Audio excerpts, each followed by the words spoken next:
మా ప్రభుత్వంలో నెల రోజులు వచ్చింది, కాకపోతే 2-3 సార్లు పెట్టిస్తాను. మంచి పని ఏదైనా పెండింగ్ లేకుండా చేస్తాను.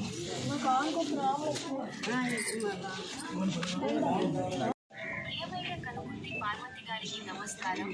మీరు మీ ఆర్థిక అవసరాల కొరకు ఎవరిపైనా ఆధారపడకుండా గౌరవప్రదంగా జీవించడానికి గౌరవనీయులైన మన ముఖ్యమంత్రి శ్రీ నారా చంద్రబాబు నాయుడు గారు మన ఆంధ్రప్రదేశ్ ప్రభుత్వం ప్రతిష్టాత్మక పథకమైన ఎన్టీఆర్ భరోసా పెన్షన్ ప్రతి నెల మొదటి రోజున మీ సచివాలయ సిబ్బంది ద్వారా మీకు మీ ఇంటి వద్దనే 4,000 పంపిణీ చేయుటకు ఏర్పాటు చేశారు.